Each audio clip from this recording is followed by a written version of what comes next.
each of our organizations play important and different roles within the progressive ecosystem, and they're interconnected, especially as we think about how we're building an inclusive democracy and building a democracy that represents and reflects the people. So I would really love to hear from your vantage point. What do you think is critical to building a thriving democracy, and how do ballot measures play a role in your own work? Jesse? Really excited to chat with y'all today. From my view, we need to win everywhere. We need to understand that democracy is a practice and know that more democracy is better for everyone everywhere. So I want to really acknowledge the moment we're in as a tenuous and generative movement moment. From the pandemic to the uprisings to the violence we've experienced in Atlanta and Boulder recently, it is incredibly important that we understand the fights ahead for us in reimagining and rebooting our democracy are about daily practice, multiracial community, multiracial coalition, making sure in every single action we're engaged in common purpose to build up the kind of country that each of us deserve, but none of us have actually realized today. In the view of what we need to do for democracy and the connection to my work, I work with the National Network of State Legislators who are moving bold progressive policy, but we know that the system is rigged.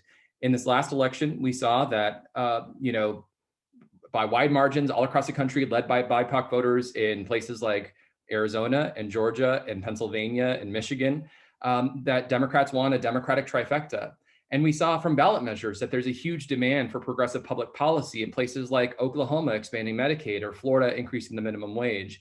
And yet, structurally, we're not seeing changes at the city and state level because for more than 5 decades, conservatives have worked to consolidate power and resource. So my view here is that we need to win everywhere. Ballot measures are an important way for us to survive, for us to pass policies that will immediately improve people's lives. And that can be done in coordination with local state policymakers. I don't believe that direct democracy is in conflict with representative democracy. In fact, we need state legislators who are going to help improve and implement those bills as they've passed by the will of the voters.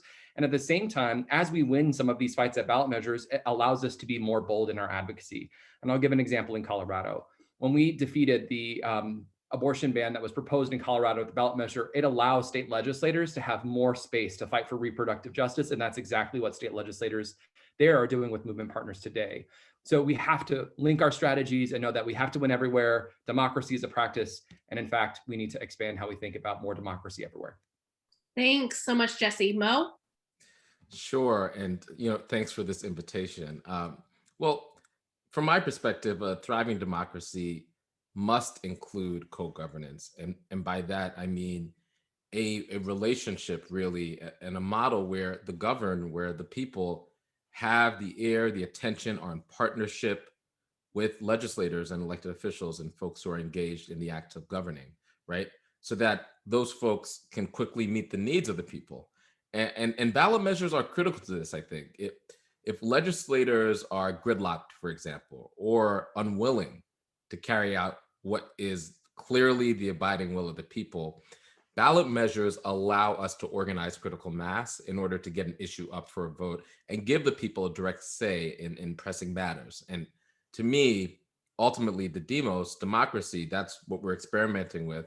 Ballot measures are one of the rare places where people truly have the power in their hands directly.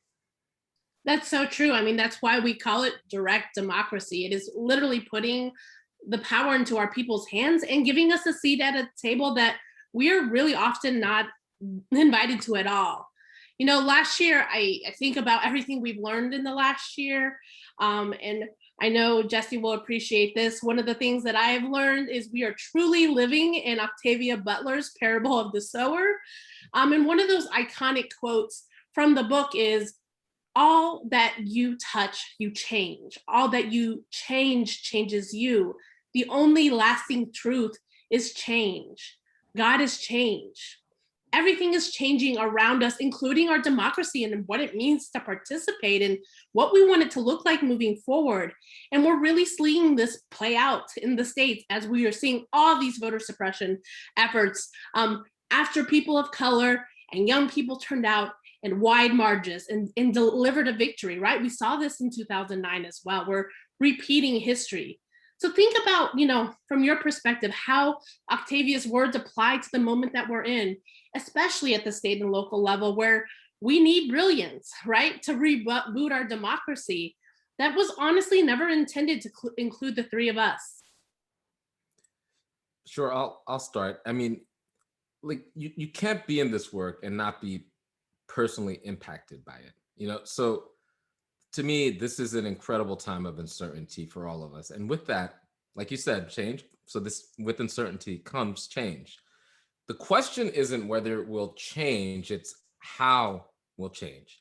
And the founders were, I think, um, let's just say incredibly flawed men, right? Who couldn't have imagined a democracy where the three of us are out front shaking the table like we do every single day. However, what I will say is that in the writing of the founders, in those founding documents, there are little levers, right, that we pull every single day, right? The talk about equality, dissent, and maintaining the consent of the people, right? And while these words weren't written with us in mind, they are tools we could use in order to get through the back door, through the window, through the chimney, and now ever increasingly through the front door of this house that we call the American experiment. And at the local and state levels, we're seeing that even minor changes in turnout can yield huge transformative wins.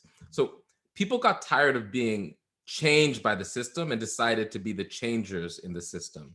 People got tired of being subjects and they decided to be agents and protagonists themselves. And that's really exciting. That is really exciting. Jesse, what do you think? Chris, you're speaking to my heart when we talk Octavia. And for those who don't know the book, it follows a story of a young woman named Lauren who sees the world changing around her. And in fact, with more corporate greed, climate disasters, the kinds of things that are happening today is exactly why we think that we're in Octavia's parable. I think one of the most insightful things from that book, and something I carry forward in my own organizing, is that Lauren looks around and sees that many people are working to protect the past and the idea of the past while the world is so fundamentally different. And she alone survives an attack on her community because she's been preparing for the day when things fall apart, right? We're in that same moment here where we see climate disasters, we see state violence. We need to not just reimagine democracy, but build a new form of democracy where each of us has an equal voice and equitable outcomes in policy. And so when I think about this idea of shaping change and God being change, it is that we have the unique ability, and I think the real caution, not to go back to the practices of the past, especially for those of us who are eager to get out of the pandemic and go back to real life. Right? The end of the pandemic, the light at the end of the tunnel shouldn't be the barrel of a gun. Right? We see this in real time where we're going back to mass shootings. We're seeing the kind of degradation of our communities. And if we are not thoughtful about the visionary work that must happen in deep collaboration and partnership with each other, we will step backwards, right? And it is at our peril. And I want to be clear, there is a different vision competing in America. Lauren knew this in the book, and I think we all see this now, not just in the insurrection in Washington, D.C., but in the daily acts of violence against our AAPI community members, the state violence we see daily and experience in our own communities, right?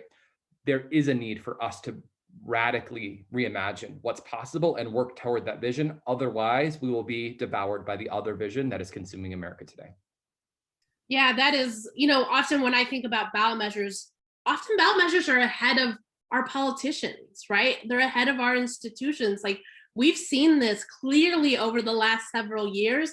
The people are actually really ahead. We are already reimagining about what is possible to build an inclusive democracy, to defund the police, to address climate change. Like, we're already doing it in real time. And the challenge that we really have is it's the catching up, right? The world is already changing. And, I think about that a lot, about the attacks on direct democracy itself, right? Like, over 114 bills have been introduced this year to change the process. 90 of those are to weaken the process itself. Like, just as we are changing and taking this power for ourselves, those who are stuck in the past, they want to stay in the past because they think they're going to lose something, than rather acknowledge that by all of us participating, by all of us having a voice, by all of us having a seat at the table, we're building something new and better that we all are a part of. So my final question to you is, let's start in a place of abundance, right? And think of what gives us hope. What really makes you hopeful for the future of our democracy? And I'll start, the three of us are parents, right? We see the brilliance of our babies every single day, and they are dreaming things that like I never thought was possible when I was even their age, right? So for me as a parent and thinking about the future of what our democracy means, I know that's one of the things that really, really gives me hope. I mean, absolutely, Chris. The imagination, the wild imagination of my 4.5 year old, that gives me hope, as well as the urgency of young organizers. They give me hope, and they remind me of why I got into this work, and the fact that it's important that we always have a North Star of liberation in our lifetime, like that level of urgency, and never get caught up in the cynicism that we can't make it happen. I find deep hope in my kiddos too. I have a 22-year-old, I have a 10-year-old, and just welcomed a 4-month-old grandson. Got to meet him this last weekend. So for me, the work that we do is deeply related to their ability to thrive. And I see so many just demonstrations of both activity and real change in people's lives. The fact that we are sitting in a moment where the work of organizers for decades has resulted in the largest anti-poverty investment in this country's history. It's not perfect, but man, it's a time for us to really say, our public structure should actually support our communities. They should pull our folks out of poverty. We should make sure that there are real meaningful changes that each of us can benefit from. And I see it, and I know because 2 years ago, I sat in a room with Mo Mitchell and we were talking about the kind of violence that would come out and the austerity that would come out and what would we do if that was the case. And we've been pushing hard. Joe Biden, we did not expect would just show up and reject austerity, right? The kind of investments in organizing to change the material conditions, to change the narrative. People are saying there's a need for worker power. We need to check corporate power. We need to dismantle white supremacy. And we're saying out loud often. The folks who used to say it, out loud often were marginalized. And instead, we are leading the chorus. And it's the folks in Arizona and Georgia and Pennsylvania and Michigan who won the federal election. But it's also the folks who are winning the fights in places like Oregon, who learned from the organizers in Florida that they're going to restore voting rights for folks who were previously incarcerated. Right? We are actually winning on policies that improve people's lives and building the structural changes that will actually change the outcomes. Democracy is at the core of this. Ballot measures are leading the way, and each of us has a role to play.